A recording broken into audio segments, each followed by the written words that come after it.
Bismillahirrahmanirrahim. Assalamualaikum warahmatullahi wabarakatuh.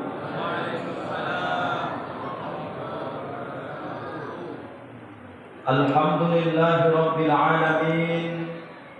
Wa bihi nasta'inu ala umuri dunya waddin. Wassalatu wassalamu ala ashrafil anbiya'i wal mursalin Sayyidina wa maulana Muhammadin wa ala alihi wa sahbihi wa sallim ajma'in. Subhanaka la ilma lana illa ma 'allamtana innaka antal alimul hakim. Wa qala rabbi shrah li sadri wa yassir li amri wahlul 'uqdatam min lisani yafqahu qawli. Shadaqallahul azim. Mari kita aminkan doa kita di awal majelis ini, Bapak Ibu. Allahumma faqihna fiddin, amin. Wa 'allimna ta'wil, amin. Wahdina ila siratikal mustaqim, amin. Walhamdulillahi rabbil alamin. Yang sama kita hormati dan kita muliakan Ketua beserta segenap pengurus Masjid Baitur Rahim, imam beserta seluruh jamaah, para alim, para ulama, tokoh masyarakat, pemerintah setempat, dan juga orang tua kita, nenek mama, dan seluruh jamaah Bapak Ibu hadirin wal hadirat, dan juga anak-anak kita yang kita sayang dan kita cinta. Doa Ustaz kepada Allah, semoga pertemuan kita malam hari ini menjadi asbab Allah kumpulkan kita semua besok kembali di dalam surga bersama Nabi kita Muhammad sallallahu alaihi wasallam. Amin ya rabbal alamin. Ibu-ibu di belakang, apa kabar semua? Sehat? Baiknya kabarnya kan? Tengok dari sini udah gak ada semangat ibu hidup lagi. Apalagi yang menyender ke diam itu pasrah. Ada Ustaz tengok dari sini. Ini payah nampaknya begitu. Jangankan ibu, saya pun mengantuknya saya sebenarnya, Bu. Cuma karena ini amanah harus kita gas juga ini nanti. Maka kutanya, ibu-ibu sehatnya semua kan? Yang sebelah sini dengan yang sebelah sini tidaknya ada masalah. Baik-baiknya. Baik. Saya kalau jauh-jauh jamaah itu jaraknya, khawatir saya itu jangan-jangan tidak tegur sapa ini. Begitu saya pikir. Kalau ini baik-baiknya kan? Alhamdulillah. Ayah saya yang sebelah kiri, baik kabar semuanya Pak? Alhamdulillah. Ayah saya di sebelah kanan kami juga ini. Alhamdulillah. Sehat-sehat semua, ya Pak? Alhamdulillah. Malam hari ini Bapak Ibu, kita kajiannya tidaknya banyak. Setiap tahun kita memperingati Maulid Nabi, jadi Ustadz logikakan begini dulu. Ibu pernah enggak pergi ke pinggir pantai, mau di air manis atau ke pantai Sibolga? Pernah enggak ke pantai? Pernah. Katakanlah kita sedang bermain di pinggir pantai Sibolga, kemudian sampai pinggir pantai, kita ambillah segenggam pasir yang di pinggir pantai. Pertanyaan Ustaz, pasir yang digenggam ini kira-kira dibanding dengan pantai yang terhampar, banyak atau sedikit yang kita genggam? Sedikit. Setelah segenggam pasir diambil dari pantai Sibolga, masukkan ke dalam kantong plastik, ikat, masukkan ke dalam mobil, bawa balik ke Pasir Pangarayan. Sampai di Pasir Pangarayan, sampai di rumah, plastik tadi dibuka. Kemudian setelah plastik dibuka, kemudian nampaklah pasir yang dibawa dari Sibolga tadi. Pertanyaan Ustaz, kalau ibu hitung satu persatu butiran pasir tadi, kira-kira jumlahnya banyak apa sedikit? Serius lah, ini masih menguji ketangkasan berpikir ini. Karena Ustaz tengok kalian setengah sadar loh Bu. Sadarnya kalian kan? Ulang sekali lagi ya. Ini pasir segenggam waktu masih di pantai Sibolga. Ini dibanding dengan hamparan pasir yang banyak, diambil segenggam sedikit. Masuk kantong plastik, simpan di mobil, balik ke pasir Pangarayan. Sampai pasir Pangarayan, sampai rumah buka plastik tadi. Kemudian ibu hitung satu persatu pasir tadi. Pertanyaan Ustaz, jumlah pasir ini apakah sedikit atau banyak? Nah, banyak kan? Begitulah ibu perbandingan Maulid Nabi ini. Maulid Nabi itu ceritanya Bapak Ibu panjang, laksana pasir di pinggir pantai. Jadi yang diambil segenggam ini maksudnya apa itu Pak Ustaz? Tergantung dari mana Ustaz itu masuknya, itulah jadi maulidnya. Itulah maksudnya. Jadi ada Ustaz itu bercerita mulai Nabi dalam kandungan. Bila ceritanya. Nanti ada yang bercerita menjelang detik-detik Nabi dilahirkan. Ada Ustaz itu bercerita ketika Nabi itu memperjuangkan bagaimana kemuliaan Islam. Ada lagi Nabi bercerita tentang masalah Ustaznya bercerita Nabi sedang bangun masjid. Tergantung dari mana Ustaznya masuk bercerita Maulid Nabi. Saya juga sepakat yang disampaikan oleh Bapak kita yang kata sambutan tadi. Mana nanti yang bermanfaat yang Ustaz sampaikan ini, ayo kita amalkan sama-sama. Mana yang tak bermanfaat, jangan jadi dosa di antara kita. Lupakan saja dan saling memaafkan. Bisa Bapak Ibu? Bisa. Anak-anak kita yang di luar, biar aja mereka nikmati hidup mereka. Iya kan Bapak Ibu? Kalau mereka kumpul di depan ini, memang agak-agak susah juga kita nanti kan. Mau saja mereka dekat masjid sudah alhamdulillah. Biasanya kami sama Pak Yusuf ini kami taruh di depan. Caranya Pak Ustaz, kami bagi duit. Malam ini tak kenapa saya cuma bawa duit 2 lembar. Itu pun 5.000 satu, 2.000 satu. Kalau saya masukkan mereka, ekor lah. Ini aja belum tentu bagaimana modelnya nanti Bapak Ibu. Itu maksud saya. Tapi bagaimanapun biarlah mereka nikmati. Setidaknya mereka di pelataran masjid, mereka juga akan dapat keberkahan acara ini. Insya Allah. Berapa yang mau Ustaz sampaikan malam ini? 3 saja Bapak Ibu. Selesai yang 3 nanti makan kita kalau ada. Ada makan kita. Ada. Kalau adanya makannya cepatkan sedikit. Tapi kalau ada makannya nggak lama ceramah. Mudah-mudahan nanti kalau tidak ada makan di rumah masing-masing. Saya dari Ujung Batu dan makan saya Pak. Mohon maaf panitia. Tapi kalau ada nanti ada lah. Tapi itu kira-kira kalau ada. Jangan masukkan ke hati ya.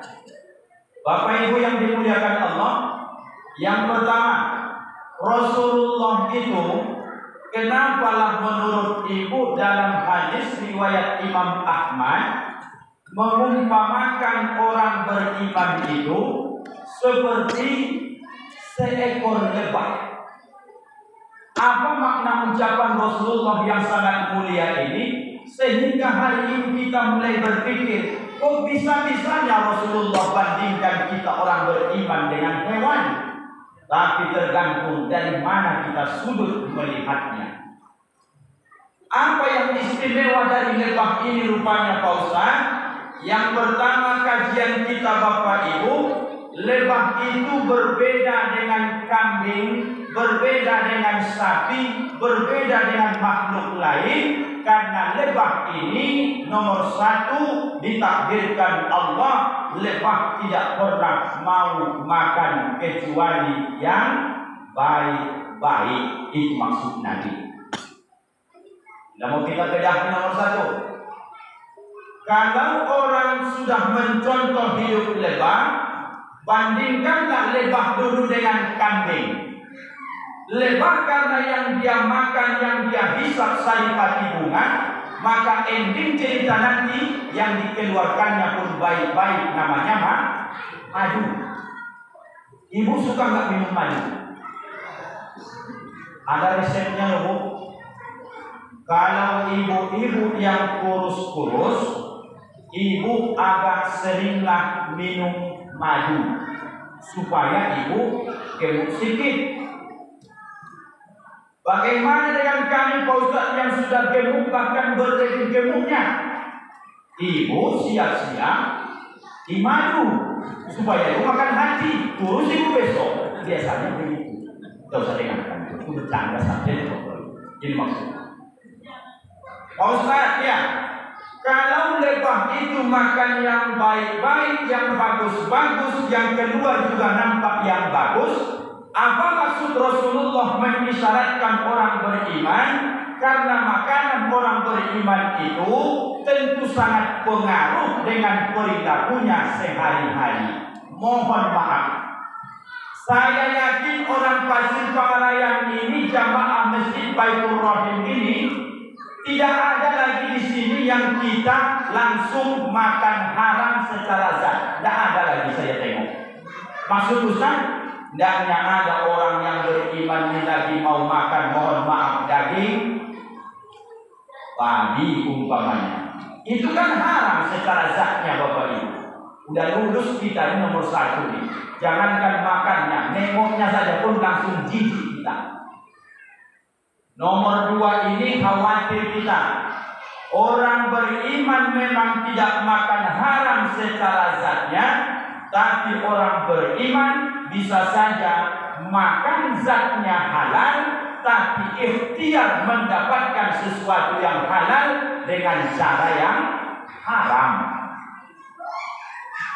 Ada orang cari nafkah dalam hidup ini, tidaknya peduli dia. Mau halal, mau haram, penting dapat. Mau caranya berbohong, lanjutkan. Mau caranya menipu, lanjutkan. Mau caranya nanti mengkicau, silahkan. Mau caranya manipulasi dengan cara apapun, asalnya itu zatnya halal, tapi karena kelakuannya haram, maka menjadilah barangnya haram yang dia makan. Nomor 2 ini pun Pak Ustaz rasanya tidaknya kena kami ini. Nomor 3 ini kayaknya hampir kena kita semua, termasuk mungkin yang berceramah malam hari ini. Karena bagaimana Pak Ustaz? Haram secara zat tidak kita makan, haram secara mencari ikhtiar juga tak kita lakukan. Tapi yang ketiga, haram karena menahan hak orang lain. Itu yang sering kita lakukan. Ibu punya pembantu, mohon maaf, di rumah. Janjian setiap bulan tanggal 5 gajian. Karena dia kerjanya sudah rajin, kemudian dia orangnya polos. Berapa banyak orang beriman ini yang sudah rajin pun ibadah, tapi masalah memakan harta orang itu masih terus dia lanjutkan kezaliman, memakan keringat orang lain. Pertanyaan Ustaz, ada enggak di antara Bapak Ibu yang sifatnya begitu? Tunjuk tangan. Tanya. Mana bisa mengaku kami Pak Ustaz? Ustaz aja yang menilai. Kalau nunduk-nunduk, itu orangnya. Yang jadi bos malam hari ini, gaji sekuritimu jangan kau anggap sepele. Gaji pembantumu, cuci piringmu jangan kau anggap sepele. Yang buka usaha hari ini, karyawanmu, tetesan keringat mereka, peluh kesat mereka, semua mereka lakukan asal usaha kita ini jalan. Berapa banyak orang beriman yang rajin sholat sekalipun, tapi hak orang lain sering dia tunda-tunda.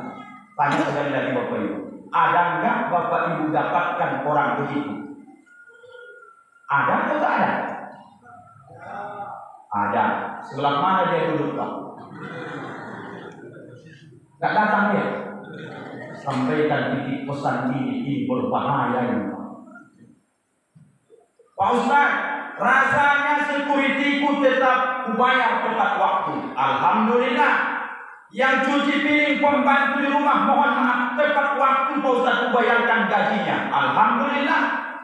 Karyawan-karyawan yang bekerja denganku semua Pak Ustaz, tukang panen sawitku, jaga kebun sawitku, tukang dorosnya, egreknya, tukang langsirnya, tidak ada Pak Ustaz aku zolimi mereka. Begitu mereka nanti sudah selesai kerja, langsung cash bayar.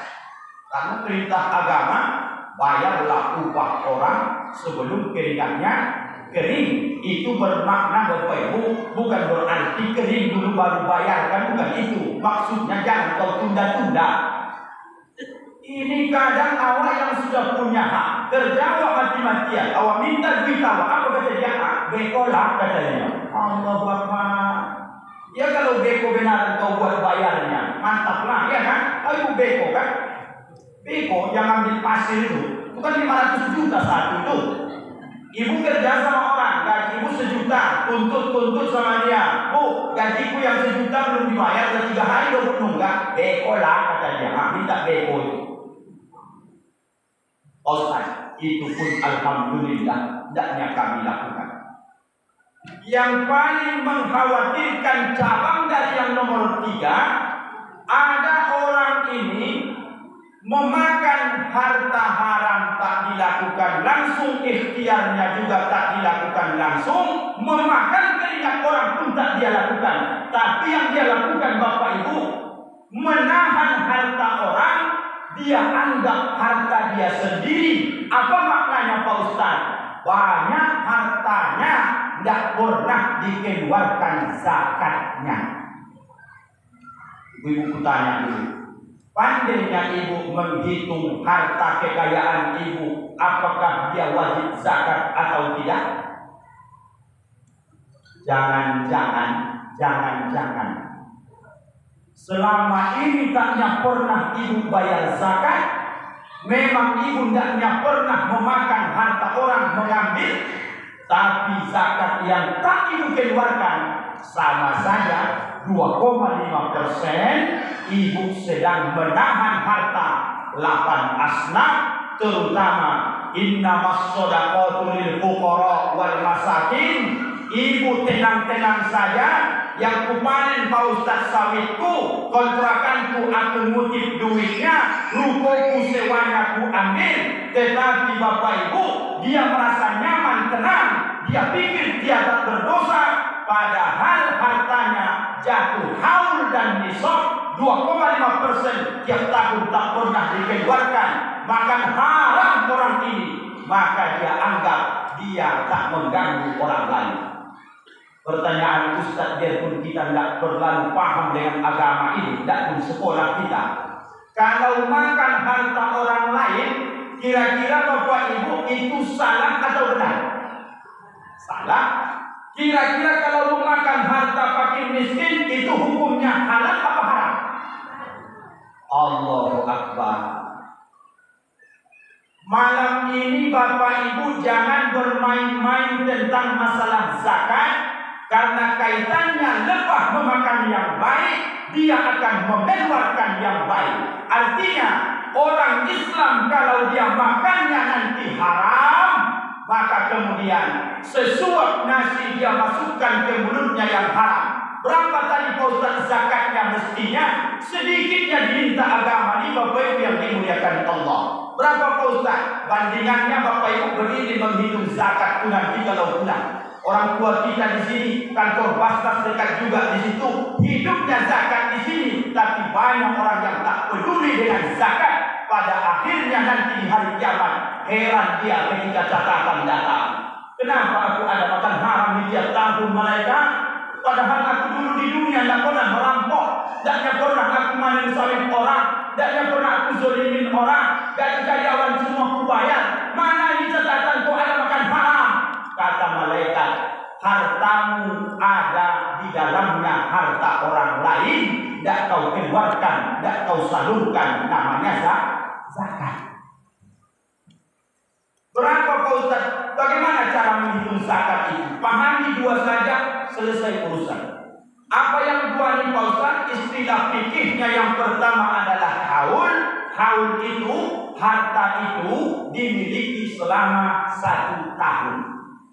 Yang kedua namanya nisab. Nisab itu adalah batas minimum supaya wajib zakat. Artinya kalau nanti di bawah dari yang ditentukan nisab dikeluarkan juga, itu bukan zakat, menjadi infak atau sedekah. Zakat hukumnya wajib, infak sedekah hukumnya sunnah. Pak Ustaz, ya, saya Pak Ustaz mau tahu haul itu bagaimana menghitungnya Pak Ustaz. Mudah saja. Katakanlah ibu mulai menghitung harta biar mudah diingat tanggal 1 Muharram 1444 Hijriah yang lalu. Jadi ibu terus berusaha kumpulkan hasil panen sawit, catat, hasil sewa kontrakan, catat, hasil sewa ruko, catat, hasil gaji suami, catat. Intinya asal biji masuk, catat dulu semua. Genap nanti 1 Muharram 1445 barulah kemudian datangkan nisabnya. Tanya ke Basnas, Pak Basnas, ya, berapa sekarang satu nisab itu? Berapa sekarang diumpamakan untuk zakatnya? Mereka akan menjawab, kita kiaskan dengan 85 gram emas. Jadi yang ditanyakan, berapakah Pak Basnas 1 gram emas? Maka mereka akan menjawab, tahun semalam sudah di angka 1 gram itu, jangan disamakan dengan 1 emas. Beda itu Bapak Ibu. 1 gram itu sekarang 912.000 umpamanya. Kalilah 85 gram tadi. Berapa jumlah duitnya? Kurang lebih 76 juta sekian. Nanti pakai kalkulator. Bagaimana aku tahu Pak Ustaz penghasilanku ini ada hak orang lain aku wajib zakat? Siapa yang penghasilannya selama 1 tahun jumlahnya 76 juta, katakanlah 80 juta, maka kalikan saja 2,5%, zakatmu per tahun 1.900.000 sekian. Bayangkan Bapak Ibu, puluhan juta sama kita, cuma 2,5% yang diminta agama ini. Kita tahan, Pak Ustaz, aku mau bayar zakat ini per bulan saja, payah kali hitungnya. Boleh. Berapakah Pak Ustaz penghasilanku per bulan supaya wajib aku mengeluarkan zakat? Gampang. Kalau 1 juta duit ibu, 25.000 zakatnya. 2 juta duit bapak ibu, 50.000 zakatnya. 4 juta duit bapak ibu, 100.000 zakatnya. 7 juta, 6 juta duit bapak ibu, zakatnya 150.000. Apakah sudah masuk zakat penghasilan 6 juta? Bagikan saja 12, 1.900.000 per 12 bulan. Pecahlah itu di angka sekitar 160.000 rupiah. Penghasilan orang hari ini 6 juta. Sudah wajib zakat Bapak Ibu yang dimuliakan Allah. Berapa zakatnya? 150.000 rupiah. Dan dia keluarkan itu tiap bulan atau tidak dikeluarkannya sekali setahun, paslah membeli beras sokan 10 kilo. Itulah yang dimakan rame-rame dengan anak istri di rumah, membaca doa, Allahumma barik lana fima razaqtana wa qina azabannar. Kata Rasulullah, ayyuma lahmin nabata minal haram fannaru auladi. Maka siapa yang memasukkan ke dalam dirinya sepotong saja barang haram, fannaru auladi, neraka jahanam tempat kembalinya besok. Maknanya Bapak Ibu, kenapa Pak Ustaz kata Bapak istriku ini makin lama makin melawan? Kenapa anak-anak itu Pak Ustaz beda dengan awak dulu? Keras hati, cakapnya kasar, adabnya tak ada, dipanggil pun melawan. Lebih sibuk dia dengan handphonenya. Tak ada harga di depan anak-anak sekarang lagi Pak Ustaz.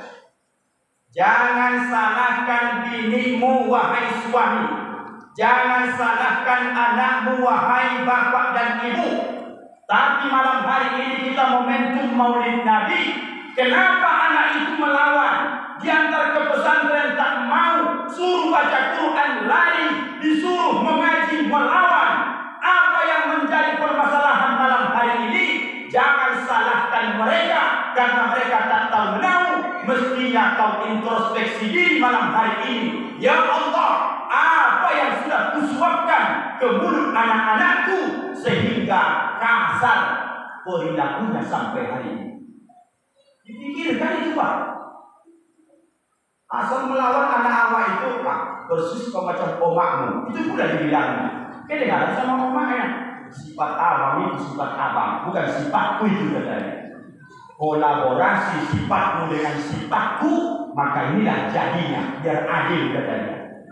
Allahu Akbar. Izin maaf Bapak Ibu.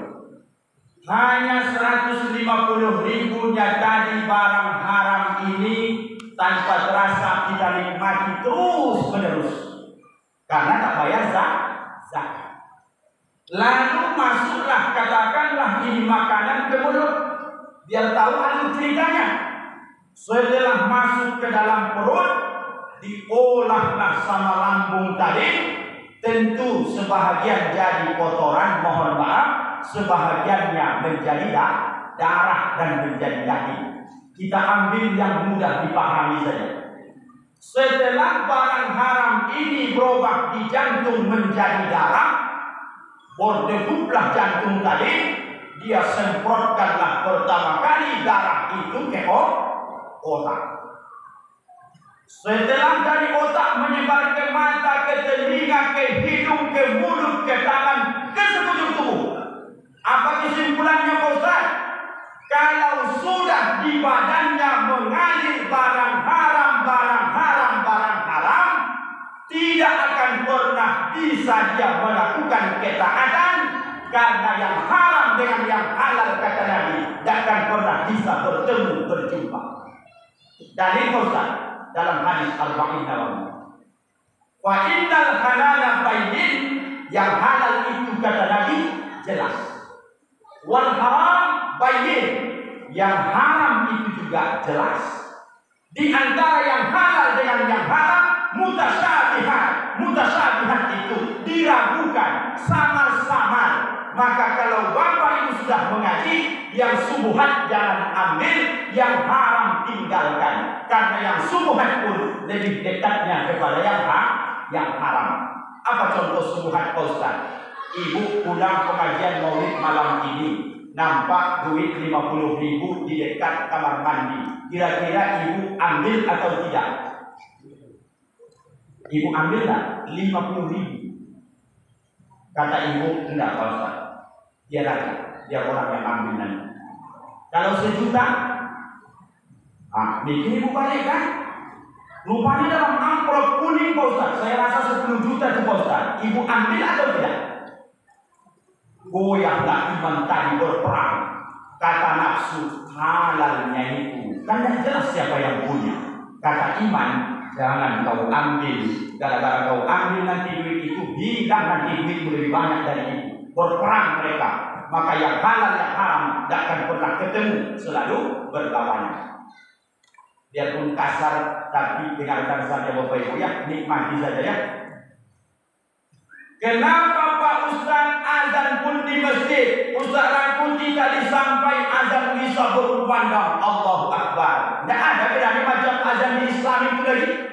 Merdu suara luar biasa. Saya tadi pas azan sampai saya di sini Bapak Ibu.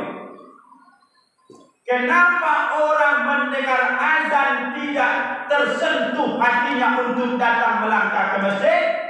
Mohon maaf. Kalau sudah banyak barang haram di dalam badan ini, azan pun dikumandangkan, telinga yang mengalir di sini barang haram tidak akan mau dia mendengarkan kebaikan. Semua kita yakin dan percaya pelataran parkir Masjid Baitur Rahim ini lapang, akses masuknya bagus, rumah rapat-rapat. Kalau hadir semua ini Bapak Ibu akan muat di masjid ini. Kenapa tidak bisa semua hadir Pak Ustaz? Izin maaf saya Bapak Ibu. Kalau sudah masuk barang haram, nanti ditengok, akan dia sumbat mata melihat yang halal, akan disumbatnya telinga mendengar yang halal. Kelakuan kita pun yang kita paling suka adalah yang haram. Itu Bapak Ibu jalur ceritanya. Kenapa Pak Ustaz malas sekali kaki pun melangkah ke masjid, padahal pelatarannya bagus dan yang ada lagi mohon maaf di situ air yang tergenang dan ada tanah merah, pasir, Allahu Akbar, tempat wudu ada, aksesnya bagus. Kenapa kaki ini Pak Ustaz malas sekali ke masjid? Jangan-jangan kaki itu sudah banyak di dalam mengalir darah haram dan kemudian dia lebih suka melangkah ke tempat yang haram-haram. Kira-kira kalau begitu ceramahnya terlalu kasar atau masih kurang kasar? Masih kurang kasar kan? Iyalah, namanya makhluk kasar ini kan Pak. Menasihati makhluk kasar itu harus kasar-kasar kan begitu. Panitia kan udah paham ya cara berceramah. UJL channel subscribe, like and share. Di GSSB pun mana saya apa? Tanya ayahanda saya. Di GSSB pun tidak peduli saya itu. Karena umur kita ini hanya lama-lama. Mumpung bisa berteriak, berteriaklah. Mau benci orang mana urusan. Penting sadar. Itu yang penting bagi kita Bapak Ibu. Mengenai besok Islam Mekah tadi undang lagi.